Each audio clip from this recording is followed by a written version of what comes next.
The rain came down in sheets, turning the streets outside St. Michael's Trauma Center into rivers of neon-streaked darkness. Deborah Hero pushed through the emergency room doors at 3:47 a.m., her teal scrubs plastered to her skin from the humidity that had been building all night. 14 hours.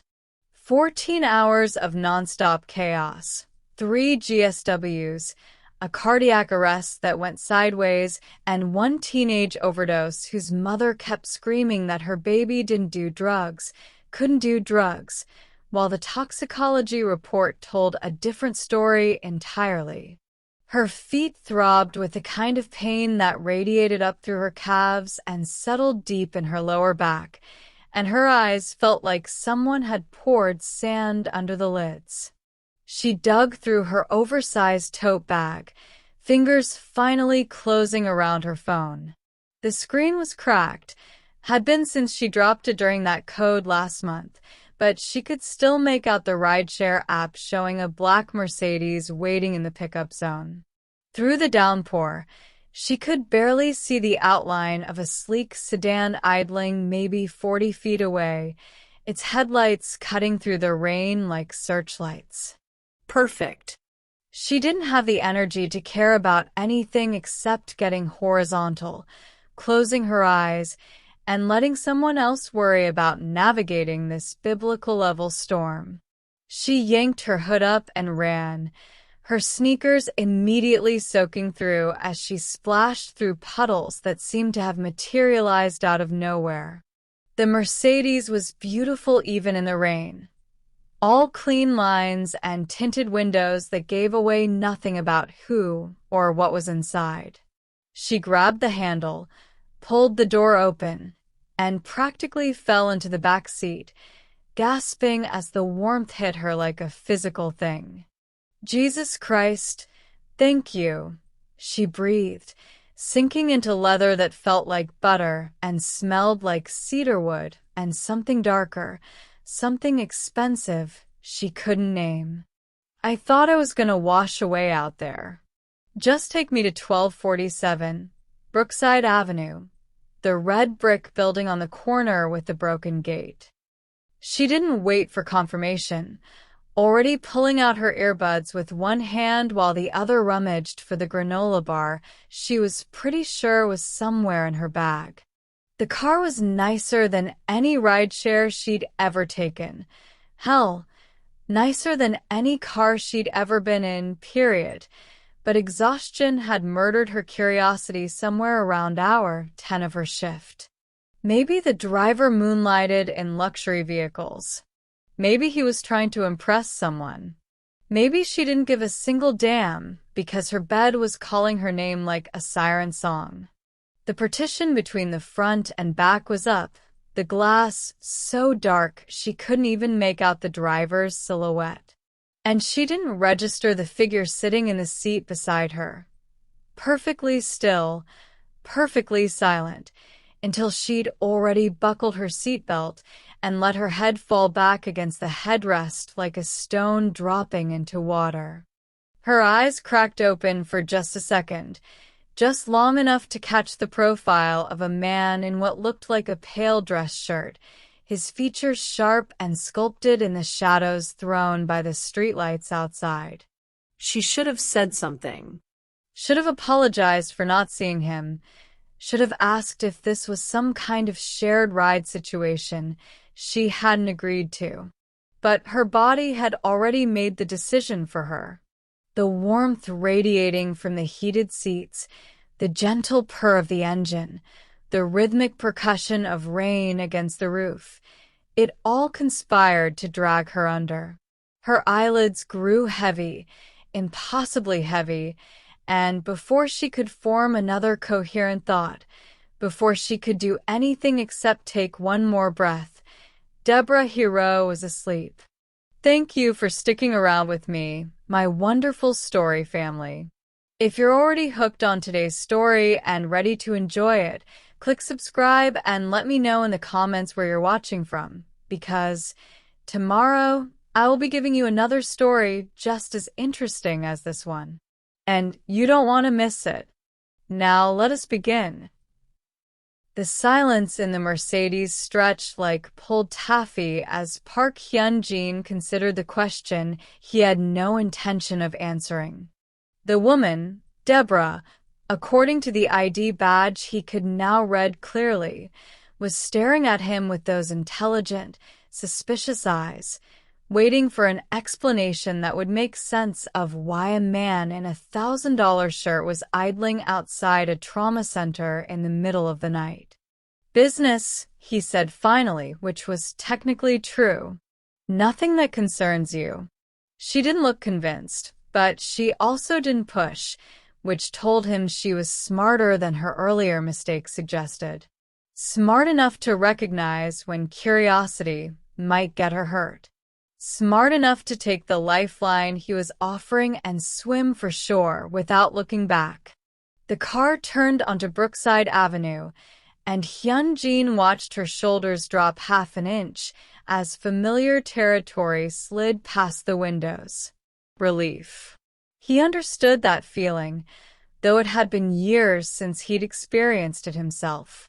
When you lived the way he lived, there was no such thing as safe territory, only places where the danger was predictable.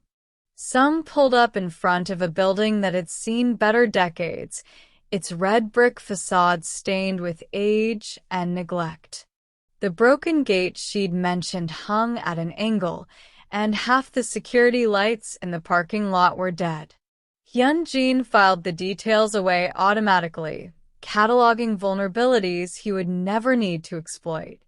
Deborah had her hand on the door handle before the car even stopped moving, clearly ready to bolt. But she paused, turned back to him with an expression caught somewhere between gratitude and lingering fear. "Thank you," she said quietly. "For for just taking me home." Hyun-jin nodded once, a small movement that somehow conveyed both acknowledgement and dismissal. "Try to be more careful in the future," he said. "Not everyone would have been so accommodating." "Trust me," she said, already pushing the door open. "I have learned my lesson. I'm checking every car, every driver, every license plate from now until forever." She grabbed her bag, hesitated one more moment. "I really am sorry about all of this." "So you've said." He watched her climb out into the rain, which had gentled to a drizzle. "Multiple times." She gave him a weak smile, something that might have been lovely under different circumstances, and then she was gone, running toward the building's entrance without looking back. Hyun-jin watched until she disappeared through the door, until a light flickered on in a third-floor window. Only then did he pull out his phone and dial Lee Jae-sung's number. "I can explain," the man began, but Hyun-jin cut him off. "Tomorrow. My office. 9 a.m. Don't be late again." He ended the call and met Sung's eyes in the rearview mirror. His second-in-command's expression was carefully neutral, which meant he was dying to ask questions he knew better than to voice. "Not a word," Hyun-jin said. "I wasn't going to say anything." "Good." He settled back against the leather seat, which still held the faint warmth from where she'd been sleeping. "Let's go home." But as Sung pulled away from the curb, Hyun-jin found himself glancing back at that third-floor window, at the light still burning against the darkness. And he wondered, not for the first time that night, but perhaps the most dangerously, what it would be like to be the kind of man who could walk through doors like that one and find something other than emptiness waiting on the other side. Deborah woke to sunlight stabbing through her cheap blinds and the disorienting sensation of not remembering how she'd gotten into bed. Her scrubs were draped over the chair in the corner. She had a vague recollection of peeling them off and stumbling toward the mattress, But everything after entering her apartment was wrapped in the cotton wool fog of genuine exhaustion. She rolled over, her body protesting every movement, and that's when she saw it. A business card on her nightstand, cream-colored and expensive-looking, positioned perfectly against the base of her lamp like someone had placed it there with deliberate care. Deborah sat up too fast, her head swimming. She didn't remember putting a card there. Didn't remember having a card at all. She picked it up with fingers that trembled slightly. The cardstock was heavy, the kind that cost money, with a subtle texture that spoke of quality. But there was almost nothing on it, just 3 letters embossed in simple black font PHJ. And below that, a phone number with a local area code. No company name, no title, no explanation. The memories came flooding back in fragments. The rain, the wrong car, the man with the unreadable eyes, and the voice like silk-wrapped steel. She'd been so focused on getting out of that Mercedes alive that she hadn't paid attention to whether he'd given her anything. But she must have been holding it when she stumbled inside, must have set it down before collapsing into bed. Except she didn't remember him giving her a card. Didn't remember him saying anything after she'd apologized for the millionth time and fled into the rain. Deborah turned the card over. The back was blank, pristine white that told her nothing. She set it down on the nightstand, picked it up again, turned it over in her hands like it might reveal secrets if she just looked hard enough. PHJ. Those could be anyone's initials. Probably were someone's initials, someone who did the kind of business that required idling outside trauma centers at 4 in the morning in cars that cost more than she'd make in 5 years. She should throw it away. Should tear it into tiny pieces and flush them down the toilet and scrub last night from her memory like it was a contaminated wound. That would be the smart thing to do, the safe thing. But instead, she found herself reaching for her phone, typing the number into her contacts with slow, deliberate keystrokes. She didn't save it. That felt like crossing a line she wasn't ready to cross, but she didn't delete it either. Just stared at those 10 digits glowing on her screen, imagining what would happen if she pressed the call button. Nothing good, probably. Nothing safe.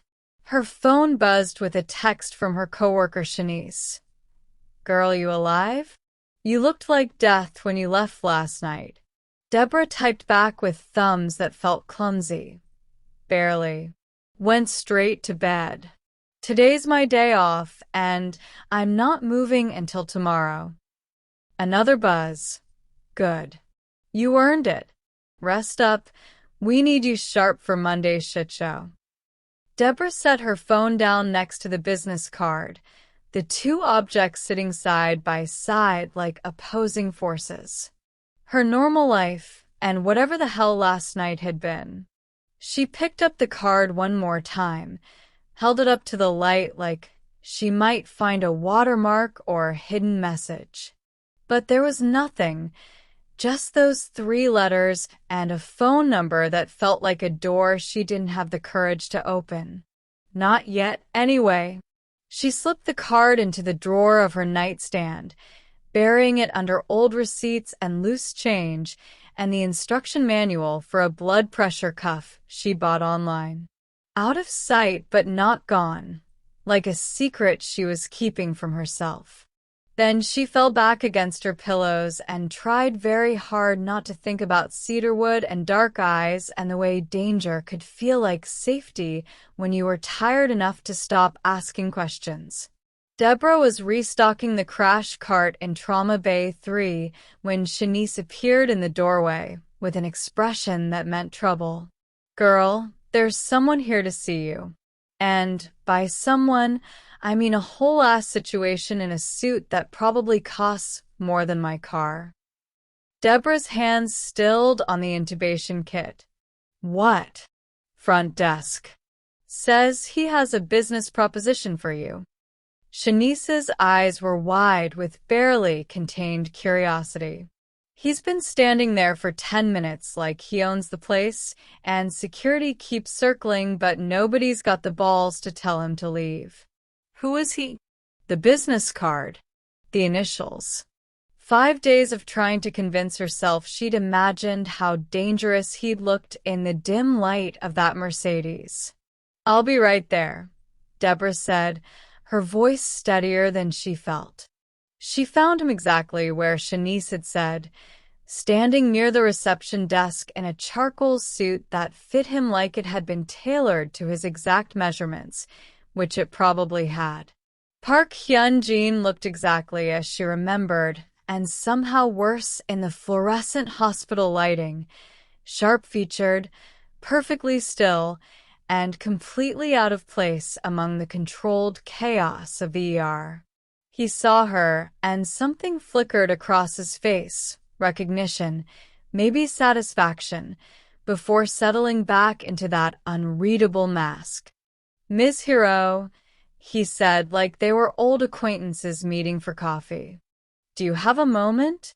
Every instinct she had screamed at her to say no, to turn around and walk away and pretend this man didn't exist. But she'd been raised better than to be rude, and curiosity was a harder habit to break than she'd like to admit. 5 minutes, she said. There's a consultation room down the hall. She led him to one of the small private rooms they used for difficult family conversations, acutely aware of how the other nurses tracked their movement with hungry eyes. The gossip mill would be grinding before she even closed the door. Hyun-jin waited until they were alone, then reached into his jacket. She managed not to flinch this time, and produced a folder. I have a proposition for you. I got that from the dramatic entrance. She crossed her arms. What kind of proposition? The kind that pays 3 times what you make here. He set the folder on the table between them. I run a private medical facility. We require a registered nurse with trauma experience, someone who can handle emergencies with discretion and won't ask unnecessary questions. Deborah stared at him. You want me to work for you? Yes. Doing what, exactly? Patching up people who can't go to real hospitals because they have bullet holes that need explaining. Among other things. He didn't even have the decency to look uncomfortable. The work would be part-time, flexible hours, and completely confidential. You would be well compensated for your discretion. This is insane. She laughed, but there was no humor in it. You show up at my job 5 days after I accidentally fell asleep in your car and offer me a position doing illegal medical work for, what, the mob? The Mafia? Whatever you people call yourselves. We don't call ourselves anything, Hyun-jin said calmly. And I'm not asking you to decide right now. Look at the offer, think about it. You have my number. I threw away your card. No, you didn't. His eyes held hers, dark and knowing. You put it in your nightstand drawer under the receipts. You've looked at it at least twice. The fact that he was right made her furious. The fact that he somehow knew made her blood run cold. The answer is no, she said. Thanks for the offer, but I'm not interested in becoming an accessory to whatever it is you do. Hyun-jin picked up the folder, held it out to her. Take it anyway. Read it. You might surprise yourself. Against her better judgment, against every ounce of common sense she possessed, Deborah took the folder. He smiled then, a small curve of his mouth that didn't reach his eyes. I'll be in touch, Ms. Hiro. And then he was gone, leaving her standing in the consultation room with a folder full of promises she knew she shouldn't keep. The address Hyunjin had written on the inside of the folder led Deborah to a nondescript building in the warehouse district, the kind of place that looked abandoned until you noticed the security cameras positioned at every corner. She sat in her car for 10 minutes, engine running, telling herself she could still leave. Should leave. But the number on the contract kept echoing in her head, 3 times her current salary, plus benefits that included medical coverage better than what the hospital offered its own employees. She thought about her student loans, about the leak in her bathroom ceiling her landlord kept ignoring, about the fact that she'd been eating ramen for dinner 3 nights a week to make rent. She turned off the engine and got out.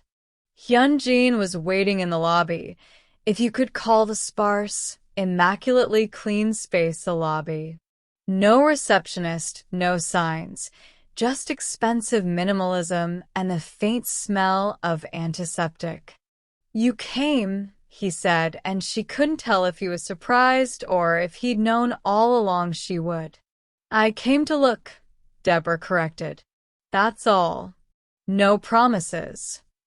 He nodded and gestured toward an elevator that required both a keycard and a fingerprint to access.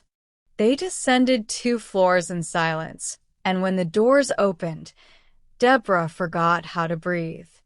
The facility was state-of-the-art. Better than state-of-the-art.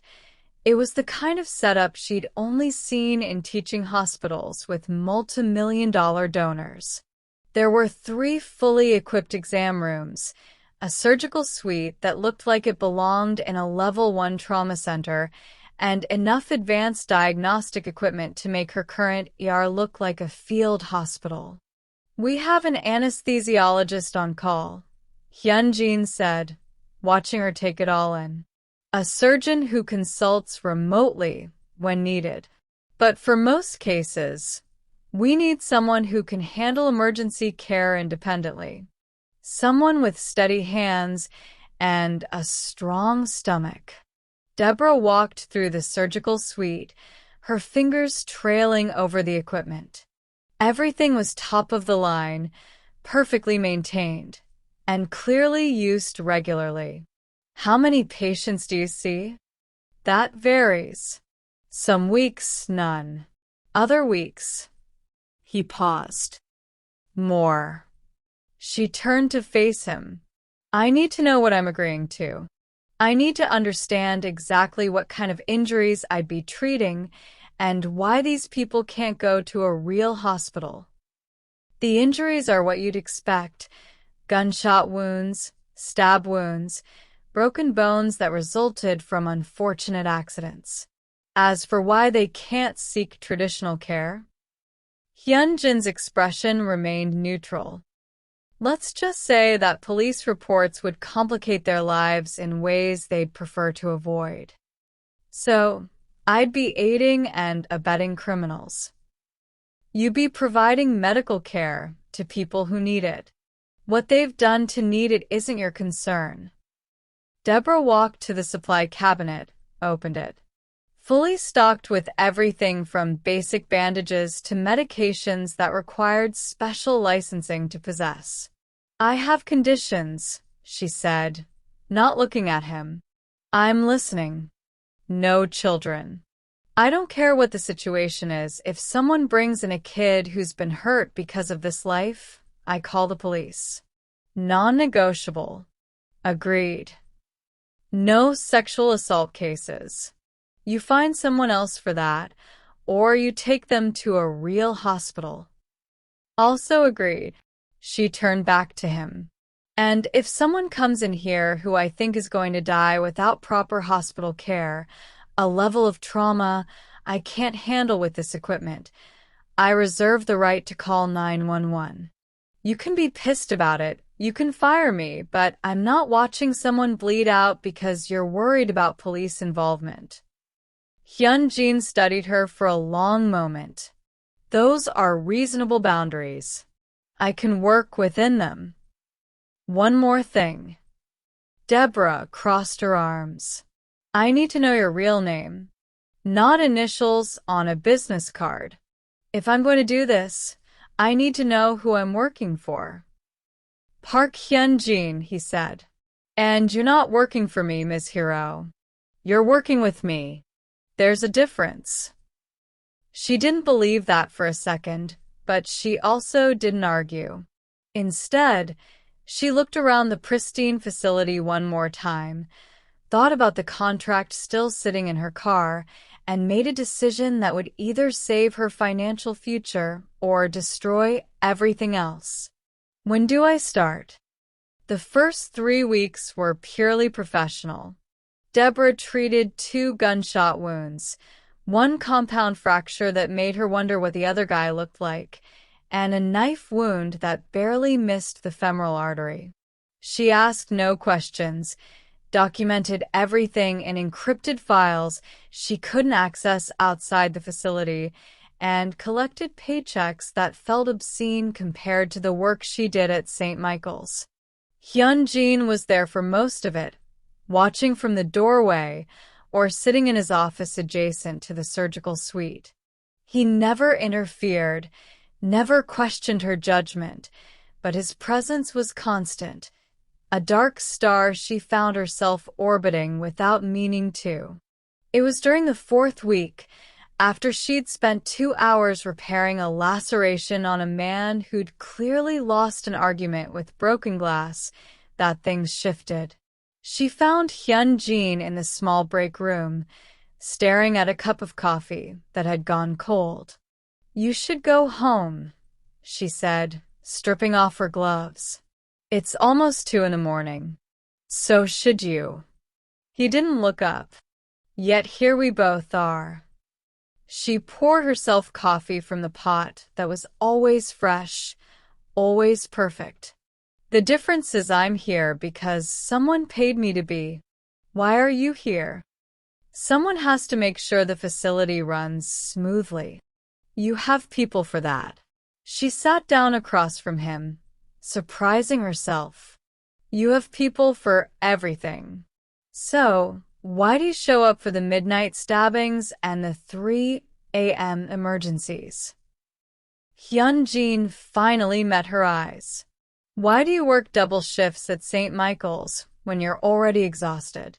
Why did you go into nursing in the first place when there are easier ways to make money?" "Because people need help," Deborah said automatically, then stopped. "That's not the same thing, isn't it?" He leaned back in his chair. "You save people because you believe they deserve saving. I ensure certain people receive care because the alternative is worse. We're both trying to prevent unnecessary death.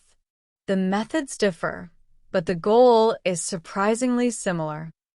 "That's a rationalization, and you know it. Perhaps." A ghost of a smile crossed his face. "But you're still here, which means some part of you agrees with me." She wanted to argue, wanted to tell him he was wrong. But she'd been asking herself the same question for 3 weeks. Why she kept coming back, kept treating people who probably deserved their injuries, kept accepting money that was almost certainly stained with activities she didn't want to know about. "I needed the money," she said finally. "That's all this is. If that were true, you would have taken the signing bonus and worked the minimum required hours. Instead, you stay late. You check on patients who don't need checking on. You reorganized the entire supply system last week when no one asked you to." Hyun-jin's gaze held hers. "You care about this work, whether you want to admit it or not." The words hit too close to home. Deborah stood abruptly, dumping her coffee in the sink. "I should go. It's late." "Deborah." The sound of her first name in his voice stopped her at the door. "Do you believe in moral absolutes? That there's a clear line between right and wrong?" She turned back slowly. "I used to. And now I think the world is more complicated than I was taught to believe." "Why?" Hyun-jin stood, moved closer, not threatening, but close enough that she could smell cedarwood and something darker. Because I've spent most of my life believing I was beyond redemption, that the choices I've made put me on one side of that line permanently. But then someone falls asleep in my car, treats my people with more compassion than they deserve, and makes me wonder if maybe the line was never as solid as I thought. The air between them felt charged, dangerous. Deborah's heart was racing, and she couldn't blame it on exhaustion this time. "This is a bad idea," she whispered. "Undoubtedly." He didn't move closer, didn't touch her, but his eyes held hers like a physical thing. "Does that change how you feel?" It didn't. God help her, it didn't. The call came at 11:47 p.m. on a Tuesday. Deborah was 3 episodes into a Netflix series she wasn't really watching when her phone lit up with Hyunjin's number. She'd saved it weeks ago, though she'd never admitted it to him. "I need you at the facility." Now. The line went dead before she could ask questions. She made it there in 20 minutes, breaking at least 4 traffic laws. The elevator doors opened to chaos. Controlled chaos, but chaos nonetheless. 2 men she'd seen before were carrying a third between them, and the blood trail they left on the pristine floor told her everything she needed to know about the severity. "Exam room 2, she ordered, already moving. "Get him on the table." The injured man was maybe 40, well-dressed despite the blood soaking through his shirt. He was unconscious, breathing shallow, and when Deborah cut away the fabric, she found a gunshot wound to the upper left quadrant of his abdomen. Entry wound, no exit. The bullet was still inside. "How long ago?" she demanded, already establishing for access. 20 minutes. Hyunjin appeared beside her, his face carved from stone. "Maybe 25. He needs a hospital." "This is beyond what I can." "No hospitals." Hyunjin's voice was flat, final. "Please, Deborah. He's my brother." She looked up sharply. Not biological brothers. She could see that in their features, but the way Hyunjin said it told her everything about what this man meant to him. "If I do this and something goes wrong, then it goes wrong. But I'm asking you to try." Deborah looked at the man on her table, at the monitor showing blood pressure that was dropping too fast, at Hyunjin's face, which had finally cracked enough to show something that looked like fear. "Everyone out except him," she said, jerking her chin toward Hyunjin. "I need space to work." The next 2 hours were the longest of her life. She'd done emergency procedures before, but never without a surgical team, never without backup if things went sideways. She found the bullet lodged near the spleen, removed it with hands that shook only once, repaired the damage with sutures that would have made her instructors proud. When it was over, when the man's vitals had stabilized and she'd done everything she could, she found Hyunjin exactly where she'd left him, standing against the wall, watching her work with eyes that hadn't blinked in what must have been an hour. "He'll live," Deborah said, stripping off her gloves. "But he needs monitoring. If he spikes a fever, develops an infection." "I understand." Hyunjin moved to the bedside, placed a hand on his friend's shoulder with unexpected gentleness. "Thank you." "Who is he?" "Really?" "His name is Kong Min-suk. He's been with me since Seoul, since before any of this." Hyunjin gestured vaguely at the facility around them. "He's the closest thing I have to family." Deborah washed her hands, trying to process what she'd just done. "Who shot him?" "People who want what I have. People who think they can take it." He turned to face her fully. I told you I run a private medical facility. That was true, but incomplete. I'm the head of an organization that controls most of the underground economy in this city. Gambling, protection, import-export operations that don't go through official channels. The Choi family has been trying to move into my territory for months. Tonight was their opening salvo. The words should have shocked her. Should have sent her running for the elevator and the relative safety of her normal life. But somewhere between the late-night conversations and the realization that she'd just performed surgery in an underground clinic, Deborah had stopped being surprised by anything involving Park Hyun-jin. You're telling me this because? Because you deserve to know who you're working for. What you're part of. He moved closer. And because if you want to walk away now, I'll understand. I'll pay you for tonight, set you up with enough money to cover any consequences, and you'll never hear from me again. Deborah looked at Min-suk, still unconscious, but breathing steadily. Looked at the blood on her scrubs, the surgical instruments she'd need to sterilize, the choice she'd already made the moment she'd answered Hyunjin's call. I'm not going anywhere, she said quietly. But we need to talk about hazard pay. The relief that crossed his face was worth more than any amount of money. The call came 3 weeks later, but it wasn't Hyunjin's voice on the other end. It was Sung, and the barely controlled panic in his tone made Deborah's blood run cold. We're 5 minutes out. He's been shot. Chest. He's conscious, but the line crackled with interference. Just be ready. Deborah was already moving, pulling on scrubs, prepping the surgical suite with hands that refused to shake despite the terror clawing at her throat. She'd treated dozens of patients in this facility, had saved Min-suk's life, had become comfortable with the rhythm of underground medicine.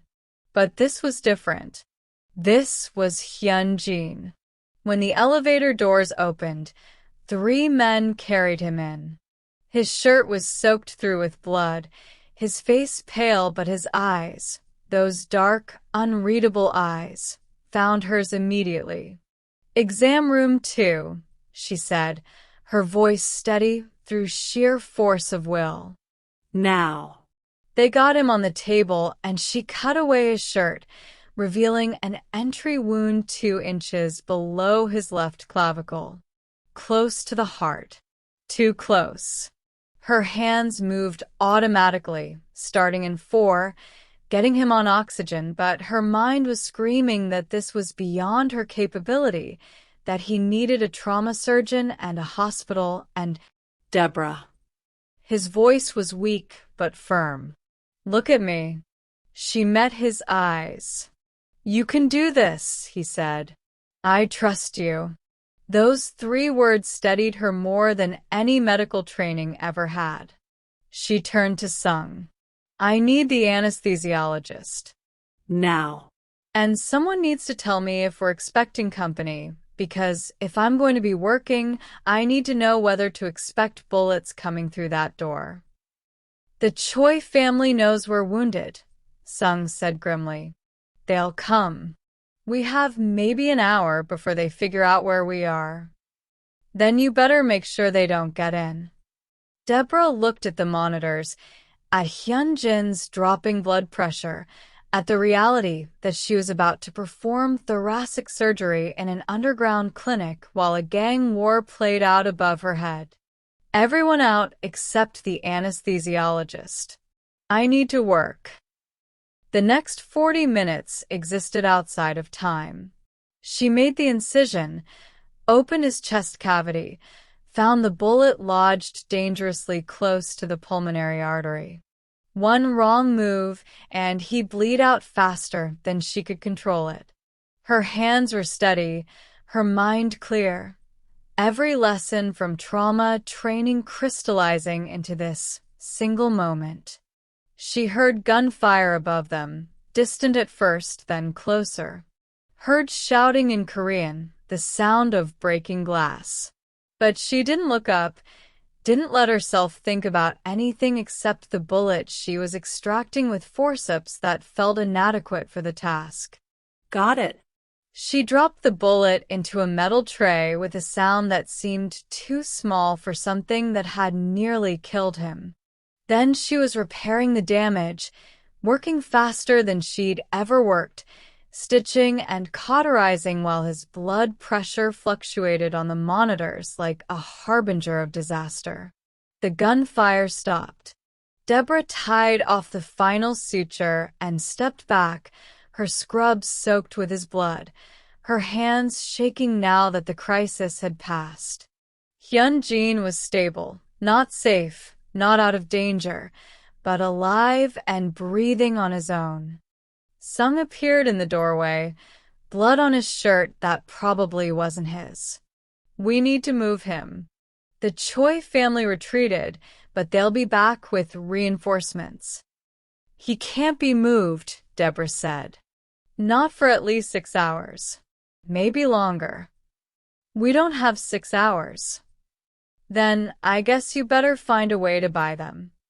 She turned to face Sung fully, and something in her expression made this hardened criminal take a step back. Because I didn't just perform emergency thoracic surgery to have him die in the back of a car.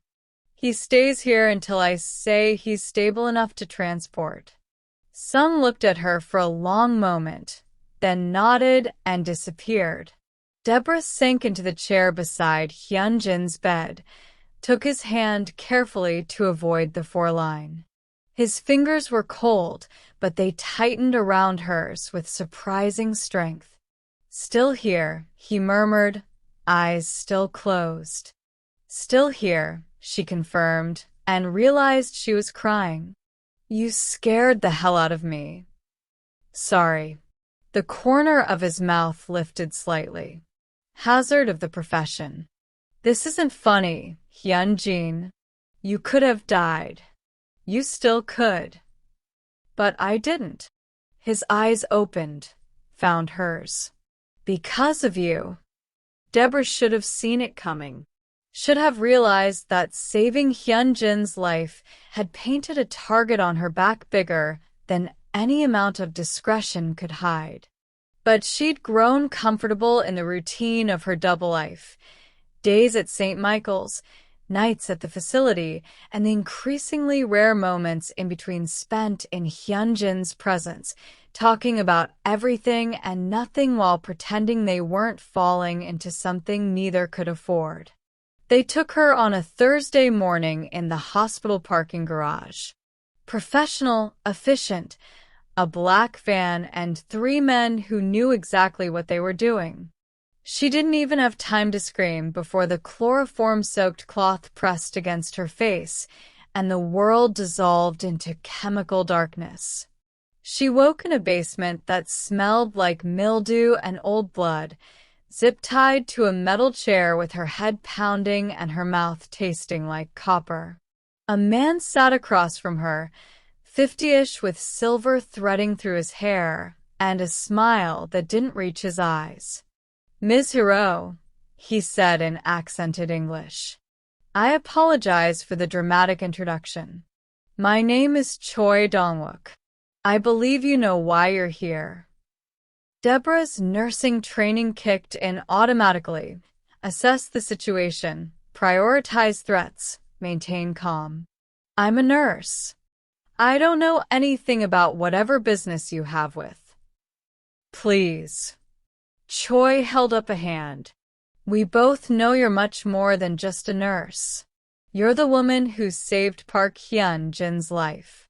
Twice, if our information is correct. The woman he visits at your apartment building. The woman who's made the untouchable Park Hyun-jin remarkably touchable. Her blood ran cold. He'll kill you for this. Perhaps. Or perhaps he'll be smart and realize that one woman isn't worth his entire empire. Choi pulled out his phone, tapped something, and held it up so she could see. A text message already sent. We have her. You have 24 hours to transfer control of your port operations, or we send her back in pieces. Deborah's heart hammered against her ribs. You're insane. He won't. Won't he? Choi leaned forward. That's what we're going to find out, Ms. Hiro. Whether Park Hyun-jin has finally found something he values more than power. Hyun-jin received the message during a meeting with his accountants. He read it twice, his face betraying nothing while his mind calculated scenarios at lightning speed. Min-suk was beside him in seconds, reading over his shoulder. It could be a bluff. It's not. Hyun-jin stood, the movement controlled despite the rage burning through his veins. They have her. The question is how much they know and what they're really after. The ports are worth billions. If you give them up, I know what they're worth. He pulled out his phone, made a call. Sung. Find her. I don't care what it takes. Find her in the next 12 hours. He ended the call and turned to Min-suk. Assemble everyone. Every contact, every favor owed, every piece of leverage we have on the Choi family. I want options.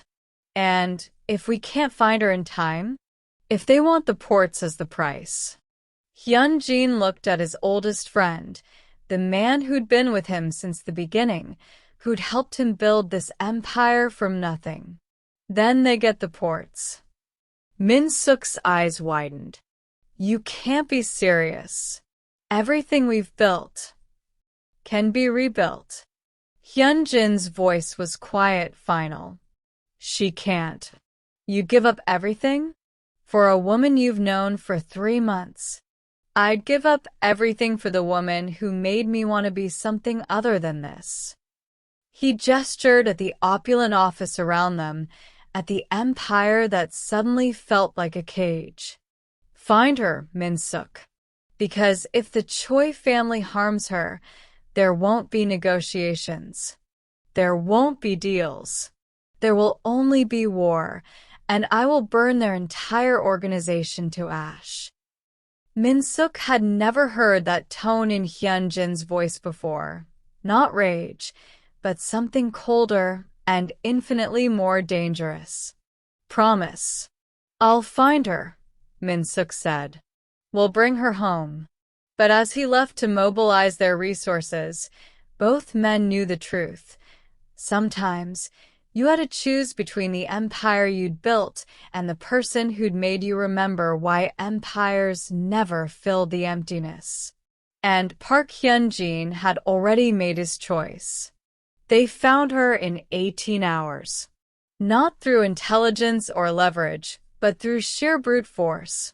Some had called in every favor, contacted every informant, and finally traced a burner phone signal to a warehouse in the industrial district. The extraction was surgical. 8 men, 3 minutes, and Choi Dong-wook's operation dismantled before they could organize a defense. Deborah was bruised but unbroken when Hyun-jin carried her out of that basement himself, refusing to let anyone else touch her. She wrapped her arms around his neck and didn't let go until they were back at the facility, until she was cleaned up and checked over and finally allowed to breathe. I'm okay, she kept saying, but her hands shook when she tried to hold a water glass. Hyun-jin took it from her gently, helped her drink. I'm sorry. This should never have happened. It's not your fault. It is exactly my fault. He set the glass down, moved to the window overlooking the city he'd claimed as his territory. They took you because of me. Because I was careless enough to let them see that you matter. So, what are you saying? Deborah's voice was steady now, stronger. That we pretend this doesn't exist? That you push me away for my own safety? No. He turned back to face her. I'm saying that I'm done with this life. All of it. The words hung in the air like a grenade with the pin pulled. What? I've spent the last 18 hours realizing something I should have known the moment you fell asleep in my car. Hyunjin moved closer, knelt beside her chair, so they were eye level.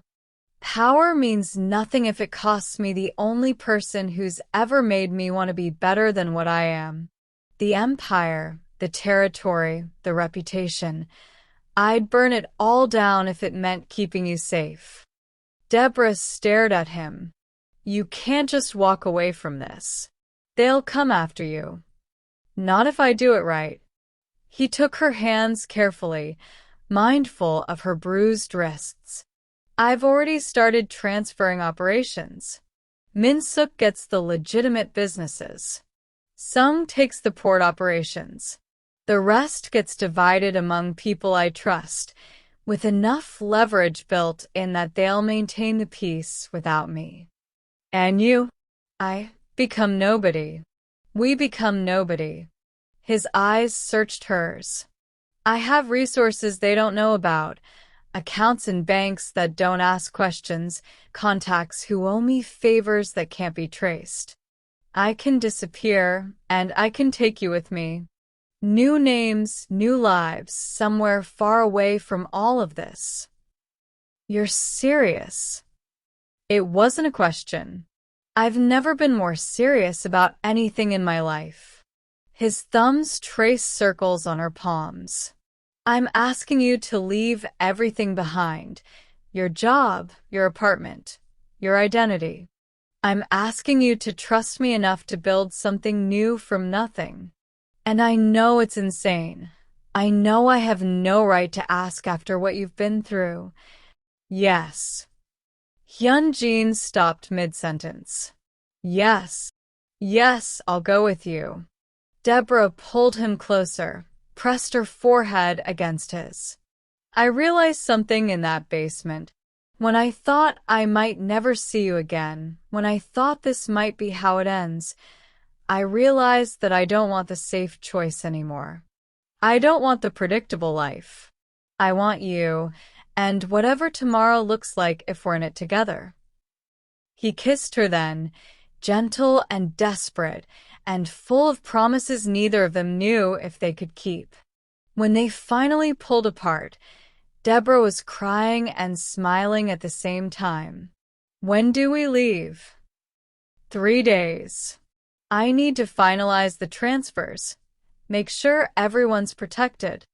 He stood, pulled her up with him. Pack light. Only what you can't live without. That's easy. She touched his face, traced the line of his jaw. Just you. They left on a rainy Tuesday morning, which felt appropriate somehow. Hyunjin had arranged everything with the precision that had made him legendary. New passports, untraceable cash, a destination that existed only in the encrypted files he'd carry with them. Min-suk drove them to the private airfield, his expression carefully neutral. At the car, he pulled Hyunjin into an embrace that spoke of decades of loyalty and brotherhood. You're sure about this? He asked quietly in Korean. More sure than I've ever been about anything, Hyunjin replied. Then go. Be happy. And if you ever need anything, I know where to find you. Deborah hugged Min-suk too, surprised when the stoic man returned it fiercely. Take care of him, he murmured. He pretends he doesn't need it, but he does. I will. On the plane, as the city disappeared beneath them and the future opened up like uncharted territory, Deborah took Hyunjin's hand. Any regrets? He looked at her, really looked at her, and smiled. Not the careful, controlled expression he'd worn like armor for years, but something genuine and unguarded. Not a single one.